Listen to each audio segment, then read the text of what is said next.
So you see Mike and I at the start of day three, having some coffee, breakfast, and just a little chit chat. Day two wrapped up with a great evening around the campfire. We gathered a whole lot of firewood and we had a good roaring fire, into 10 o'clock. And then we wrapped it up getting into bed sometime after 10. But anyway, one thing I didn't mention is day two could have taken a big turn for the worse. I actually got a hook in my finger just before lunch. So what you're going to hear here is Mike and I, a little chat about that, and then I'm going to tell you about the full story.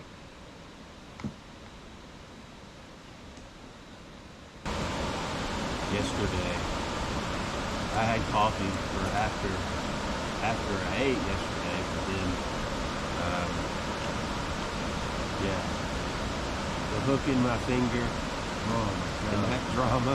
How is it today? It's a little bit sore, As it but should be. which it should be, but it's not overly swelling. Good. I think it's Black good. and blue at all or not? It's not black and blue. Good. But yeah, that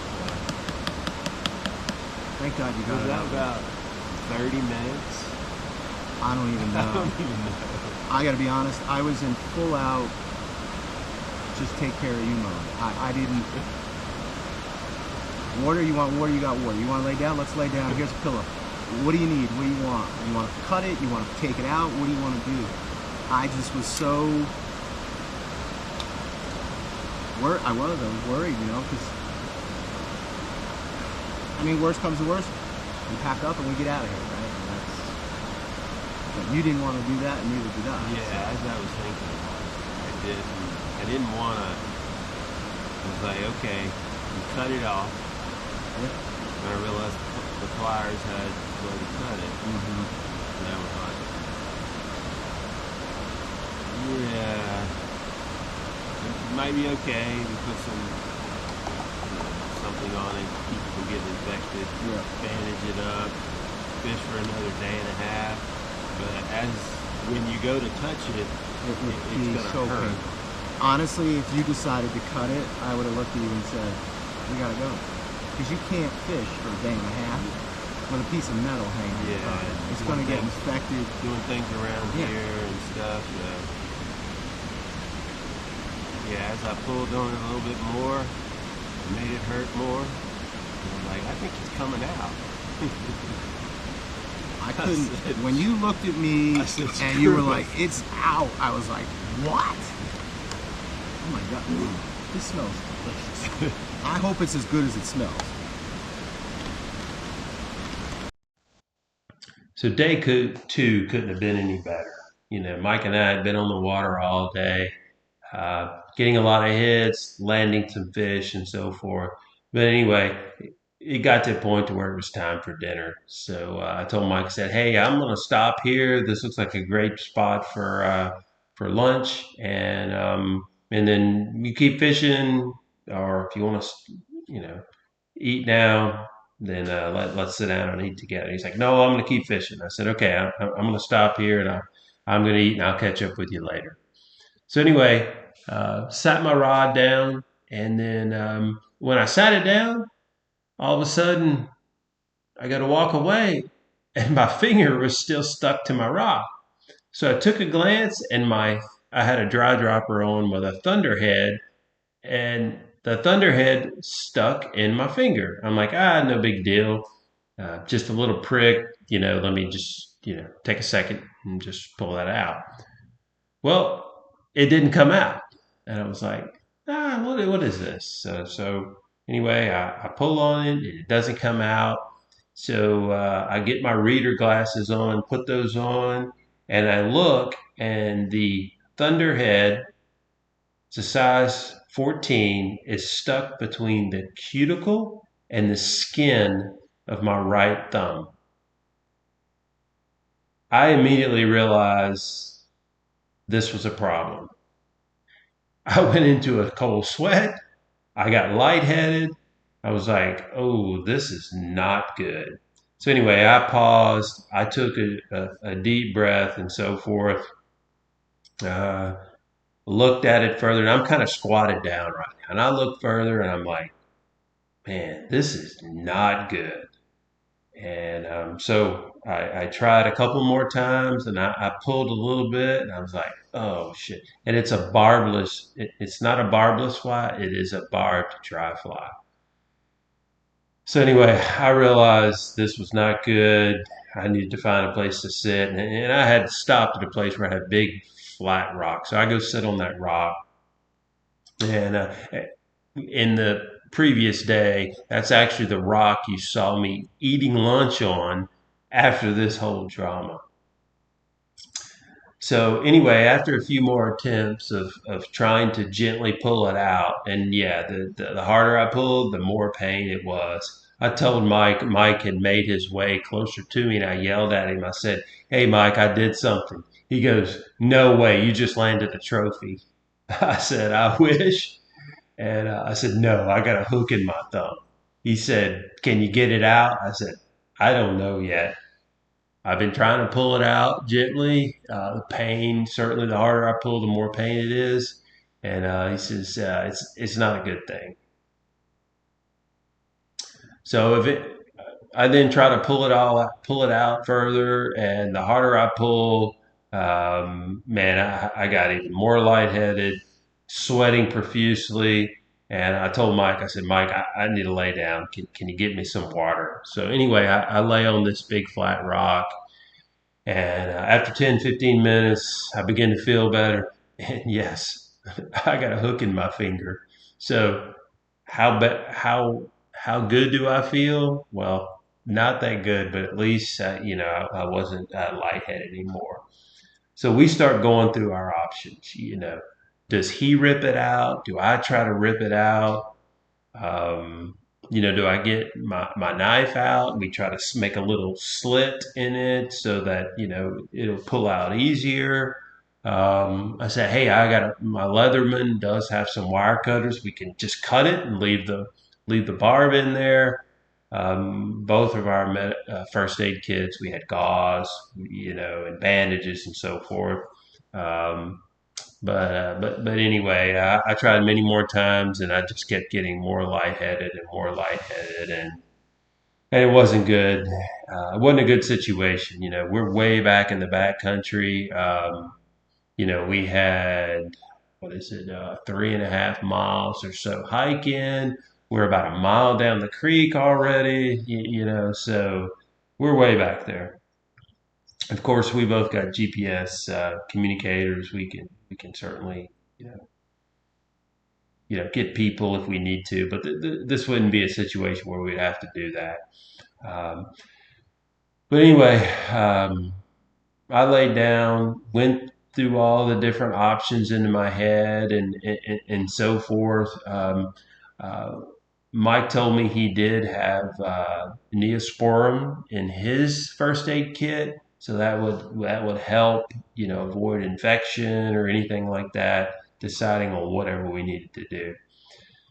So after sitting there a little while longer and going through my options and so forth, and then I sat up and I pulled harder a few times, and yeah, the pain started. It started bleeding more, and then what I realized is as I pulled harder, the point of the hook was starting to come out of my finger on the other end of the finger, and I'm like, oh, this is good. It's coming out. Yes, it doesn't feel good. So I just took one more deep breath and I said, just pull that damn thing out. So I pulled and pulled it out. And I told Mike, I said, I got it. He says, what? I said, I got it. I got it out. He says, no way. You did it yourself? He said, yeah, I did it myself. And then all of a sudden, I just yelled with adrenaline. Yeah, yeah, yeah. I mean, it was just the the the relief of having that hook pulled out of there was just unbelievable. I mean, it was unbelievable.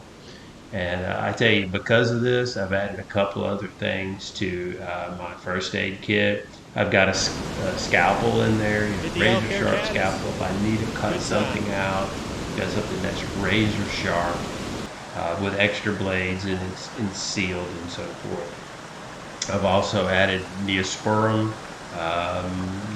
to help with infection or anything like that. Some ointment to put on there, but I've been back in the backcountry. I've been doing this for a while, and yeah, I've bruised up my shins pretty bad, slipping on some rocks, some beaten up knees. But this is the first time to where, yeah, I thought I was in a bind here. But anyway, it worked out. We fished the rest of the day, for the 3-4 hours. Got back to the campsite, immediately put the Neosporin ointment on it to avoid getting any infection and so forth. It certainly got sore, it got puffy and so forth, but I kept applying that over because we were there another whole full day the next day, and then a half a day. I kept applying that. Stayed sore, got red, but I never got infected and so forth. So feel very fortunate and so forth that just suck it up and pulled it out, But but anyway, so we finished the morning there, finishing our breakfast. It did start to rain, so we got under that. You could probably see in the background that AquaQuest tarp. That's been a great piece of gear that I've had. We set it up the first day. We got under there. Both of us can comfortably sit. We didn't get wet at all. It rained for about 30 minutes. We finished up our coffee and so forth. Then we hit the water and had a great day 3. So and on end and finishing up the trip. So anyway, hey, make sure that when you're in the backcountry, you got a good first aid kit. You got everything that you need, and just be careful.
Go!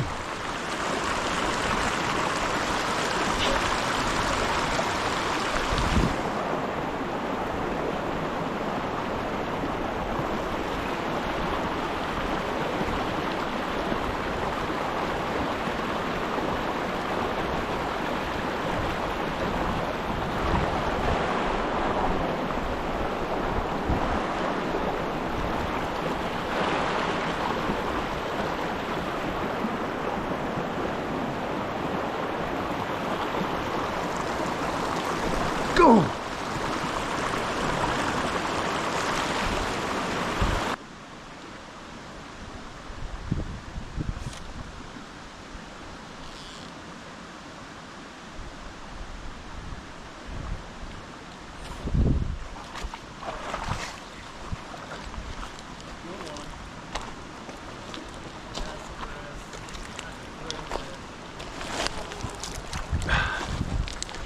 It's a beauty.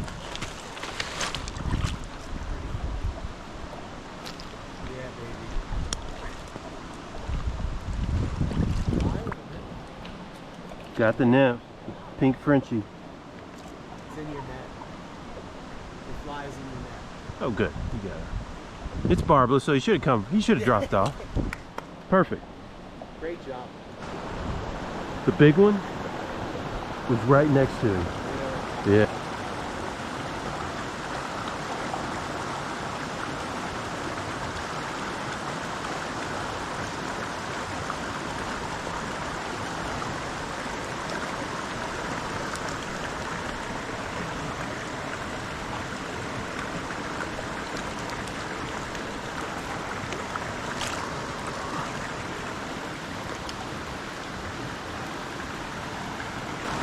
Beautiful little brookie.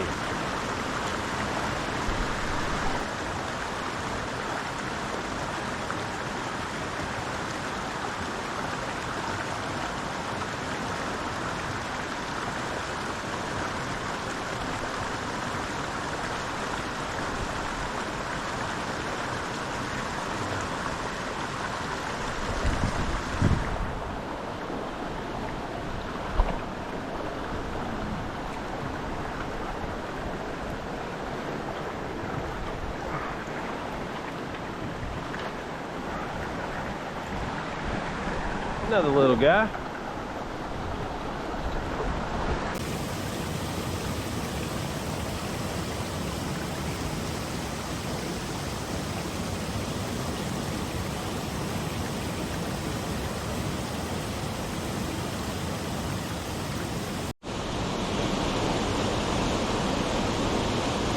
Well, wrapping up another great adventure in the backcountry of the Smoky Mountains. I was in the Smokies a month ago, different part of the country, back again to way back in the Smokies. No doubt, it's the hardest trip that I do. Very tough hiking. It's back here, and it was in August last year. I was in the same place, same campsite, same creek. Amazing time. As y'all have seen, my buddy Mike came along for this trip again. We extended it. It was a 3-day, 3-night, 4-day trip. So just getting here the first day, and then we just chilled. No fishing on that day. So coming that extra day meant a little bit more stuff in the backpack. Always got to prepare for the weather. We did get a little rain, so we brought gear for that, but we sat under the tarp on, let's see, I guess that's day 3. That was yesterday. Just waited out the rain. I mean, it was a good 30 minutes, and then it cleared. Got cooler. It was definitely in the 40s last night. It was chilly. Had to put the warmer gear on, so it was good that we brought that to sleep in. So, you know, really great trip. We chased some of the native brookies in here. Mike landed a rainbow. He did that last year, but yeah, lots of beautiful brookies. Didn't land as many large ones this year as we did in previous last year, but the numbers were good. We missed a whole bunch of them. Just really a special trip. Just enjoy being out here. As you can see, amazing weather. We had really great weather other than that 30 minutes in the morning while we were eating breakfast, drinking coffee, so it was perfect. So really great trip. So if you've made it this far, hey, thanks for joining along. You know, a lot of adventures coming down the pipe here in the fall, and I'll do some winter ones again. And again, thanks for watching.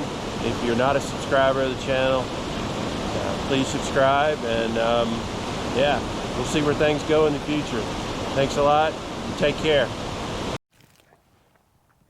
Well, I hope y'all enjoyed part 2 of Mike and I's adventure out into the Smoky Mountains, chasing native North Carolina brookies. If you hadn't seen part 1, go check out part 1 as well. Well, today is December 24th, 2024, so Merry Christmas, everyone. So a few months ago, a company by the name of Kalkal reached out to me on Instagram, wanted to share some product with me, asked if I would be interested in doing a review of them. I didn't think anything of it. I figured it was a scam, so I blew it off. Well, actually, several weeks later, I get another message from them and following up again, see if I'd be interested. So I did some research on them, found a website. They're an outdoor company. They got outdoor products, different things like that. Then I went on Amazon, see if they sold any of their products on Amazon. Yep, they sold their products on Amazon. They sold these same boots and so forth. So I reached back out to them, said, hey, sure, send them on. I'll do a review of them. And so here they are. A week later, I get these boots. So there you go, Kalkal, Kalkal. So let's see what these boots are all about. And oh, by the way, I actually did do an unboxing of them back a few weeks ago, so I don't have the box here. But anyway, heavy duty rubber all around here. They have a nice neoprene band that goes all around here. It makes it very easy to put on and off. I'm going to show you that in a few minutes. You got a couple of tabs to pull, for pulling them on, pulling them off. It's also got a little knob right here. So if you do buy them in there for a snug fit, you got this little tab here where you can put the other foot and really help kick them off. So that's really nice. On the bottom, you've got some good gripping flat rubber soles. These are deck boots, so they're really made for walking on, the deck of a boat. So if you're a saltwater fisherman, bass fisherman, you're out on the deck of a boat, these are going to grip real well. I haven't been out on a boat on them. I've just walked around in my house in them. I've got hardwood floors, so you can definitely feel how these grip the hardwood floors. That would be the same way if you were, you were out on the deck of a boat and so forth. But so good, thick, heavy rubber sole here, rubber coating on the top. You've got the neoprene. What they send you is actually 2 inner soles with them. The main one on the bottom, you can see it has a good arch support in it. Then they send another one along. So just a little extra bonus, to help with your fit. So I actually bought a little bit bigger size than they need to. So why is that? So if you've seen my content, I do a lot of backcountry camping, fly fishing for mountain trout and so forth. So hiking in to a backcountry campsite, this is not going to be the boot for that. They're kind of heavy for doing something like that. And of course, these kind of soles, it's not going to work on slippery rocks and stuff like that. But I'm going to use these when I car camp. I drive my Jeep down the forestry roads of North Carolina all over the place. I look for a place to pull off into the woods in the mountain. Then I'll just pop my tent and I'll camp right there. These are going to be ideal around the campsite. If I've been out hiking all day or I've been out wading, I've had my wading boots on. When I get back to the campsite, I just want to take those off, relax. You need something you can slip on and off very, very easily. You don't have to worry about tying your shoestrings. These are, with them 3/4 length here, easy to put on and off and so forth. They're going to be ideal around the campsite and so forth. That's where I'm going to use them so much. I'll also use them around the house, doing gardening and stuff like that because my feet aren't going to get wet. But around that campsite, I'll put these on. I'll go back off in the woods and gather firewood and so forth and just keep these on around the campsite, all evening. When I'm ready to go to bed, these will be real easy to get in the tent, slip them off real quick. If I need to get up in the middle of the night, I'll be able to easily slip them on. They'll sit under my rain fly while I'm sleeping in the tent. So that's going to be so convenient and so forth. But let me show you how easy it is to put these on and off.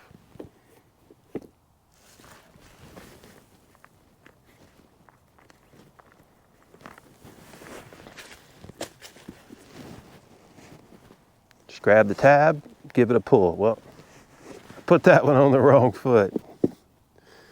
But you can see how easy I took that off, even putting it on the wrong foot. So, easily put that one on. So you won't have to worry about unlacing any shoes with these when I'm sitting around a campsite. Pull them right on off. So, yeah, very, very comfortable. I mean, they are really, really comfortable to walk around in. Did a lot of walking around the house in them, walking around in the yard, different things like that and so forth. I really look forward to taking them to, in January, when it's cold. I don't hike off into the backcountry because it's just, I need too much gear to stay warm. So I will do some car camping. I'll definitely have them on. But you can see, easy to pull off. If you get some that are too tight, you got this little knob so you can use the other foot to kick them off. So anyway, thanks for hanging with me for a few minutes longer. Go check them out. go to their website, go to Amazon. They're actually going to provide a discount code that I'll put in the notes, and so you can go check them out. Might be a good after Christmas present for someone. So anyway, thanks for watching. If you haven't seen much of my content, go check it out. You know, it's always combining backcountry camping, fly fishing. Some of it's just off the forestry road. But anyway, go check it out. Please subscribe. Thanks for watching, and take care.